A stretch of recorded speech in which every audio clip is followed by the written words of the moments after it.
Hey, good Thursday. I guess it's still morning. Good Thursday morning, everyone. Well, I don't know where I am. I don't know when I am. This whole week has me all thrown off. It's been a hectic one with the holiday season. On top of that, my dog actually ate shell, which is impressive because I'm not really sure where he got it at. There is no shell around my house. So he ended up having to have surgery last Thursday after I did my live. So it's been kind of interesting to this point. Today, what I want to talk about, making drop-offs part of your New Year's resolution. The first thing that you need to do with your drop-offs is, honestly, we need to identify them. You need to have a idea of where you are.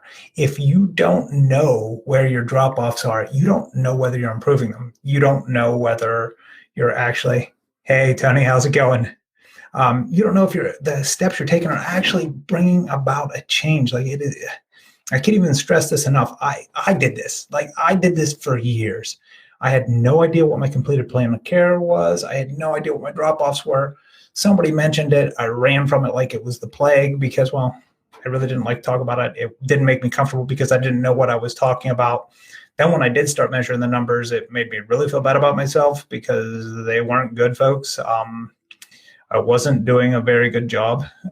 So I went on this mission and, well, that's how I got here. So today, what I really want to talk about today is the attraction phase, how we identify and attract the right patient into our system. A lot of what we do is we focus on the drop-offs once the person gets there. The drop-off actually happens way before the person gets there in a lot of cases. Now, this isn't always the case.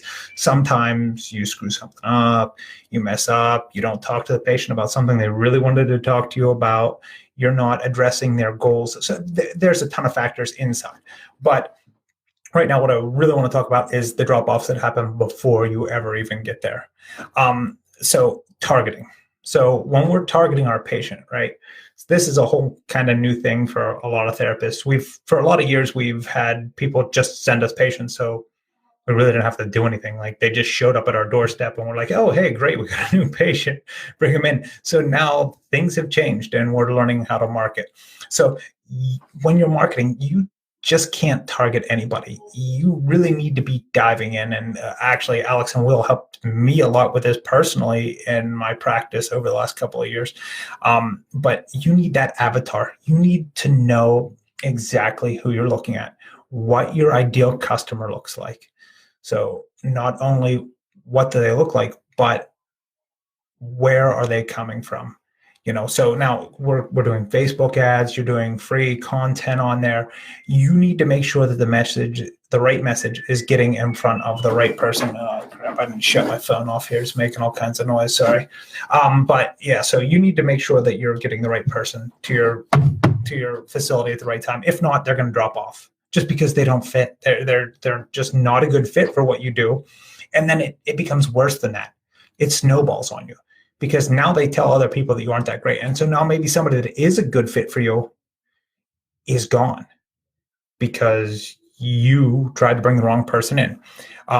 So that happens. A lot of this is done up front, right? This is our messaging, right? So the messaging, what we're telling people, how we're telling them it, and identifying those people is key. And the messaging before the patient gets there is huge. A lot of times, I hear this problem all the time, and I'm really interested. I want to see how many people have noticed this same thing. I'm sure tons of you have. Patients come in and they say that, oh, hey, I was at my doctor, and they told me, we started to talk about a number of things. We talked about surgery, we talked about an MRI, some imaging, but they told me that they wanted me to try physical therapy first. The word try. So the doctor inadvertently set you up for a certain degree of failure by using the word try. They don't tell people to try surgery. They tell them you need surgery. So why would they tell them to try therapy? They don't tell them try this medication to see if it improves you. they say, here, take this medication. So we kind of start out behind the eight ball a little bit. And this is why it is so important. You have to identify that right up front. You have to address that right up front. The first person that talks to them has to reset that mindset. And if you can go one step further and you can actually get into the physician, say you have a good relationship with them, you can actually tell them and you can show them research that shows that the words that they're using with the patient directly relates to the outcome that the patient has, right? So any intervention that they do, there's research that shows the words that you use directly impact the outcome of what it is that you've done, right? So if they're telling them to try physical therapy, it implies in the mind of the patient that failure in this is a real possibility. Even though surgery rates for certain things like stenosis are actually worse than therapy. You have better outcomes in therapy, but yet they never say, we're going to try surgery. They tell them that they need surgery, right? So you need to have the conversation with them and tell them how they're setting their patient up for failure by using the word try. Just that one little word, from changing it from try to need or get, is huge for the outcomes for these patients, and it's going to allow you to help them better. So that word try is huge. Now, your front office. Now, that first phone call comes in. You're not always the first person to hear this. In most cases, you aren't. The first person to hear this is your receptionist, the person answering the phone call. They pick up the phone, hello, hey, how can I help you? They tell them, hey, I was at my doctor. They said that I need to try physical therapy, right? Is that person on the phone, is your receptionist addressing this right up front, right? That it needs to be addressed right then and right there. The word try. You need to say, well, we're going to do a little bit more than try. We have really great success with whatever. And Ray is great with this. The patient we need to reframe that expectation on their part. We need to reframe that they believe that they might fail. Because if they believe that they might fail, a certain percentage of those people will fail. So we need to educate right up front, and it's really important that we use that wording, that we don't try. We're very successful with what we do here. That Ray, Tom, Joe, whoever is a great therapist. They are so great at this. So a lot of this starts at that beginning. So now with our advertising, we kind of can control this a little bit more. We're now actually able to identify the people that we want, target them, advertise specifically to them, create the messaging, use the words necessary to establish ourselves as the expert, right? If they believe you're the expert and they believe they're good, your outcomes are going to be better. Like pretty much any research that you look at, that is, an indisputable fact that if they believe in you, they're going to get better. If they don't believe in you, they're not. So a lot of this is happening on the front end, and then that first phone call. This is Jerry Durham's thing. You need to slow down that first phone call. This just can't be data collection. This is their first interaction with your business. You need to slow down and you need to have a conversation with them. You need to show them that you're different, why you're different, what it is that you do, and why they believe that they're in the right place. Again, we're back to the know, like, and trust thing.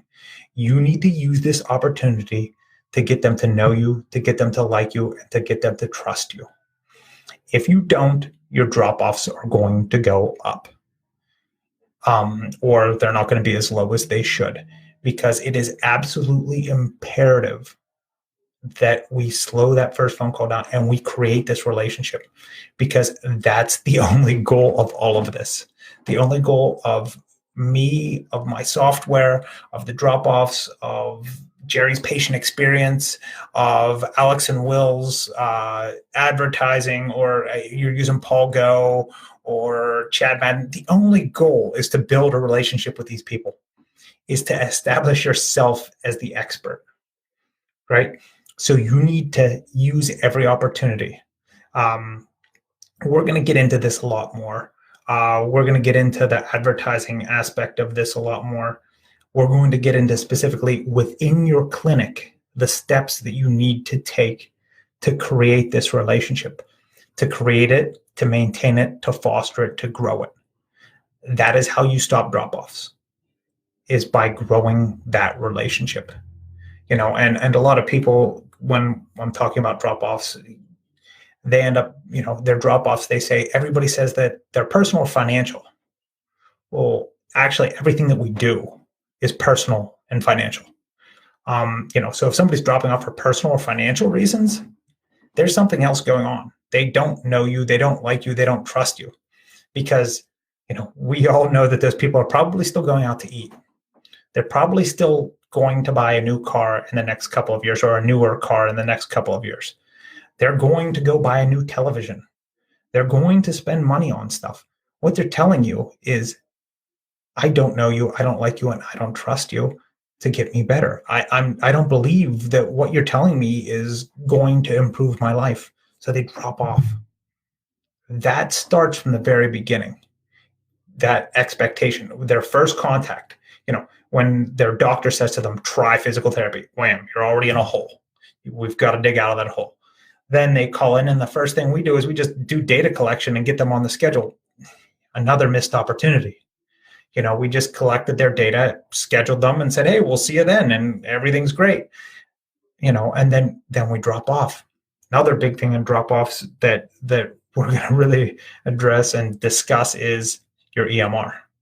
Your EMR costs you money. I can pretty much guarantee it. Because the first thing you do when your patient walks in, after you've worked so hard to get them in the front door, you get them there, and wham, you set your computer down between you and them. Okay, and then I stare at my computer half of the time when they're in with me. All right, and then we wonder why they don't come back. They didn't come for you to stare at your computer. So we're going to really have to address that too. We're going to have to figure out how to get that to a minimum, some things that we've done, and there's always some decisions to be made in this. So I'm going to look forward to sharing some of that with you. So hopefully next week we're going to get a little bit more into this. I'm hoping to bring Jerry on and maybe a couple other people to start discussing some of the aspects of this, that first phone call and how it relates to this, the advertising up front and how it relates to this, and some of the conversations that we need to have. And then we're going to start to bring it into the clinic and start to look at the catch points that are costing you patience and money ultimately. All right. Well, hey, everyone, Happy New Year. Thanks for your time. And hey, look forward to helping you guys with your drop-offs this year. And if anybody has any questions or anything, just send them here to the chat box and I'll get back to them whenever. All right. Hey, thanks a lot. Have a good one.